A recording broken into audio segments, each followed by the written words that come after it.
combien de fois le catch a pu me faire rire. J'ai tellement de moments en tête où je me suis tapé des barres. Les catcheurs sont particulièrement doués pour nous divertir et justement, dans cette vidéo, je vais vous partager quelques-uns des moments les plus drôles à la WWE selon moi. Et si vous lâchez un petit sourire, n'oubliez pas de vous abonner à la chaîne, ça me ferait super plaisir. Vous pouvez aussi checker la boutique, le lien est en description. Il y a des coques de téléphone et des vêtements en lien avec la chaîne comme celui que je porte actuellement. Enfin bref, on est parti sans plus attendre avec la vidéo. Numéro 7. Vous connaissez probablement tous les Royal Rumble, cette fameuse stipulation dans laquelle le but est d'éliminer tous ses adversaires en les faisant passer par-dessus la troisième corde, et ce afin d'être le dernier catcheur sur le ring, ce qui permet ensuite d'avoir un match contre le champion à WrestleMania. Les règles sont donc simples, il faut juste faire passer son adversaire par-dessus la troisième corde. Mais ça, R-Truth ne l'aura visiblement pas très bien compris puisque durant le Royal Rumble de 2016, en faisant son entrée, il ira chercher une échelle sous le ring.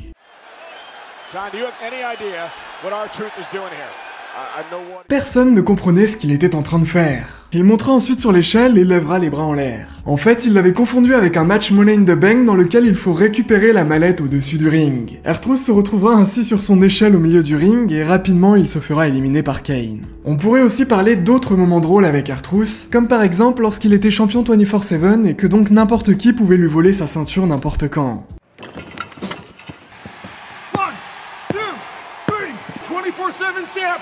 Le catcheur n'aura pas d'autre choix que de se faire discret et de se cacher le plus possible, sauf qu'un soir, Cesaro, qui était dans un match face à Ricochet, ira chercher une table sous le ring mais découvrira que quelqu'un s'y cachait.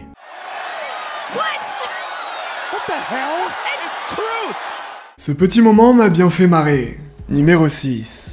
Quand on y pense, la WWE fait parfois faire des choses complètement stupides à des mecs de plusieurs centaines de kilos. Prenez Braun Strowman par exemple, c'est le monstre parmi les hommes. Une brute de 150 kilos qui écrase absolument tout sur son passage. Eh bien, en avril 2018, il se retrouvera dans une rivalité face à l'équipe de Cesaro et Sheamus. Le catcheur aura le droit de les affronter à WrestleMania dans un match par équipe, mais pour ça, il devait d'abord trouver un coéquipier avec qui former son équipe. Braun Strowman va justement en trouver un et décidera de le présenter au monde entier en précisant qu'il lui ressemblait beaucoup.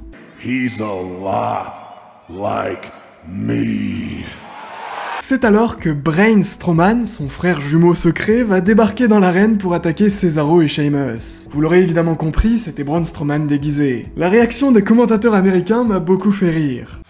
Oh my god, look at the size of this guy! Where did Strowman find him? Au final, durant WrestleMania, son coéquipier sera Nicholas, le fils d'un des arbitres de la WWE, devenant ainsi le plus jeune champion de l'histoire de la compagnie. En parlant de Braun Strowman, j'ai d'autres moments en tête le concernant et qui m'ont fait marrer, comme par exemple ce moment où les Maximum Male Models faisaient leur entrée et qu'il va arriver par derrière tel un train pour les renverser.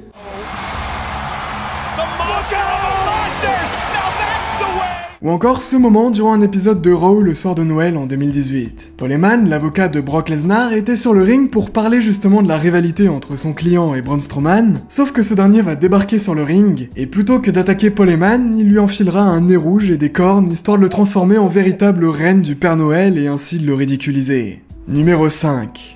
En parlant de Paul Heyman, je pense qu'il y a plein de moments drôles le concernant dont on pourrait parler. Par exemple, en février dernier durant Elimination Chamber, Sami Zayn se retrouvera dans un match face à Roman Reigns pour tenter de récupérer ses titres de champion. Malheureusement, il va perdre le match face au Tribal Chief et se fera ensuite attaquer alors que le match était pourtant fini.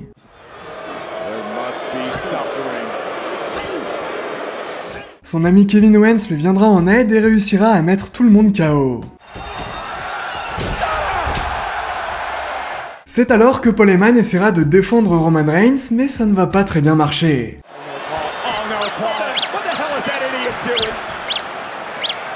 Il se prendra ensuite un stunner et on ne le reverra plus. Ça me rappelle une autre fois où il avait essayé de se battre. C'était durant un épisode de SmackDown où il s'embrouillera avec un fan mais se fera au final retenir par Jey Uso, heureusement pour le fan, et également durant un épisode de Raw.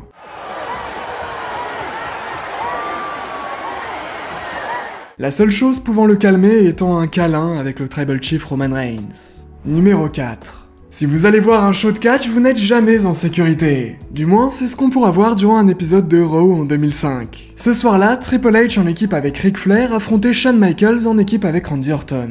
C'est alors qu'un jeune fan proche du ring commencera à narguer The Game. Ce dernier va alors se rapprocher de l'enfant en lui demandant de se calmer, pour rigoler bien sûr. Mais le jeune fan ne se laissera pas faire et essaiera alors de lui bouffer les doigts. Vous connaissez Triple H, il fait pas les choses à moitié. Donc puisqu'il fallait mettre une raclée à ce gosse insolent, il ira chercher une chaise en métal. Shawn Michaels récupérera l'enfant dans ses bras et Triple H les poursuivra autour du ring.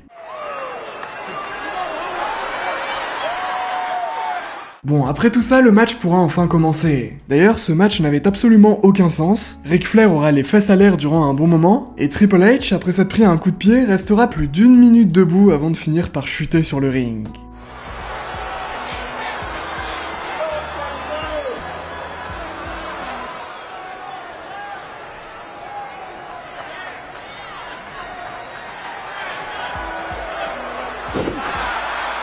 Des petits moments plutôt marrants qui méritaient leur place dans cette vidéo. Numéro 3. Vous connaissez probablement tous ce moment avec Titus O'Neil qui avait fait rire pas mal de monde. Parfois, une simple chute peut suffire à nous faire rire. En novembre 2016, Baron Corbin en subira une lors d'un match contre le luchador masqué Kalisto. Il enverra ce dernier par-dessus la 3ème corde et en voulant sortir à son tour, il va glisser sur le tablier du ring.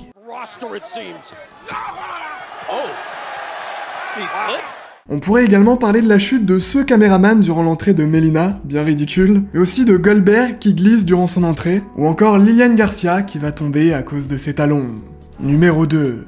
On remonte en 2013 et cette année-là, il y avait notamment la Team Hell No. C'était une équipe assez drôle composée de Daniel Bryan et de Kane. Les deux catcheurs nous partageront plein de moments assez fun ensemble, surtout dû au fait que Kane, qui était censé être un horrible monstre à la WWE, se retrouvera dans tout un tas de situations plutôt absurdes. On pourrait par exemple parler d'un moment durant le Royal Rumble de 2013. Daniel Bryan va contre toute attente éliminer son propre partenaire Kane, mais juste après, ce dernier le rattrapera pour le sauver d'une élimination, et ils se retrouveront alors tous les deux dans une position assez embarrassante. Kane prendra sa revanche en empêchant par la suite Daniel Bryan de remonter sur le ring. Ce petit moment était assez drôle et méritait sa place dans cette vidéo.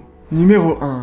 En février 2015, le WWE Network fêtait ses 1 an. Cette plateforme permet de regarder tous les anciens shows de la WWE et bien plus encore. Pour l'occasion, l'ensemble du roster sera réuni sur la rampe d'entrée afin de chanter joyeux anniversaire. C'était déjà assez drôle de voir le méchant Eric Rowan avec son masque de mouton derrière tout le monde, mais surtout, The Miz ne pourra pas s'empêcher de vouloir ramener sa fraise et il le paiera assez cher. Ça partira ensuite en bataille de nourriture. Voilà, on arrive à la fin de cette petite vidéo, j'espère sincèrement qu'elle vous aura plu. Si c'est le cas, comme d'habitude, n'hésitez pas à vous abonner à la chaîne en activant la petite cloche des notifications. Une nouvelle fois, si vous voulez avoir un petit t-shirt à l'effigie de la chaîne, il vous suffit de vous rendre sur la boutique, le lien est en description, ou il vous suffit de taper wids.fr/boutique sur internet pour y accéder. Merci à tous pour votre écoute, c'était Wids, bye tout le monde. Je veux être allongé au soleil, genre petite canette à la main. Weed, barrette, laser, kick, malaise à la bien. Kiss la taille à la main, faut que je finalise. Au pays des merveilles, Narvalo, je chinalise. Veux que la foule aboie, C'est stystère, gros bouyaka, bouyaka. Voilà le Rey Mysterio.